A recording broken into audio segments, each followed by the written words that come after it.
ഇന്ത്യയിലെ പാക് സ്ഥാനപതിയെ ഇന്ത്യ വിളിപ്പിച്ചു. പുൽവാമ ആക്രമണത്തിൽ പ്രതിഷേധം അറിയിക്കാനാണ് നടപടി. പാക് സ്ഥാനപതി സൊഹൈൽ മുഹമ്മദിനോടാണ് ഹാജരാകാൻ ആവശ്യപ്പെട്ടത്. ഉണ്ണികൃഷ്ണൻ ചേരുന്നു. വിവരങ്ങൾ.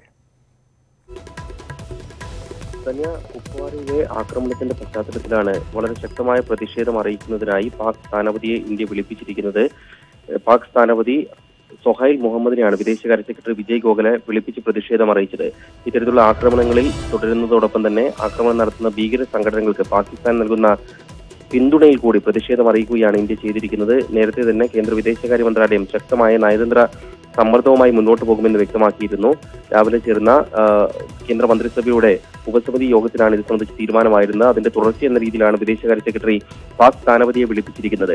സാധാരണ അതിർത്തിയിൽ തർക്കമുണ്ടാകുന്ന ഘട്ടത്തിലൊക്കെ, അതിർത്തിയിൽ പാകിസ്ഥാന്റെ ഭാഗത്തു നിന്ന് പ്രകോപനം ഉണ്ടാകുന്ന ഘട്ടത്തിലൊക്കെ ഇന്ത്യ സ്വീകരിക്കുന്ന നയതന്ത്ര സമ്മർദ്ദത്തിന്റെ ഭാഗമായുള്ള ഒരു നടപടിയാണിത്. അങ്ങനെ വിളിച്ച് പ്രതിഷേധം അറിയിച്ചു കഴിഞ്ഞാൽ പാകിസ്ഥാന്റെ ഭാഗത്തു നിന്ന് വീണ്ടും പ്രകോപനം തുടർന്നാൽ കർശനമായ മുന്നറിയിപ്പ് നൽകാൻ ഇന്ത്യക്ക് കഴിയും. ഈ ഒരു സാഹചര്യത്തിൽ കൂടിയാണ് രാജ്യമാകെ നടുങ്ങിയിരിക്കുന്ന ദുരന്തത്തിൽ ആ ഒരു ഭീകരാക്രമണത്തിൽ കൃത്യമായ മുന്നറിയിപ്പ് നൽകുന്നതിന്റെ ഭാഗമായി കൂടിയാണ് ഇന്ത്യയുടെ നയതന്ത്ര തലത്തിലുള്ള ഈ സമ്മർദ്ദം. ശരി ഉണ്ണി. പുൽവാമ ആക്രമണത്തിൽ പാക് സ്ഥാനപതിയെ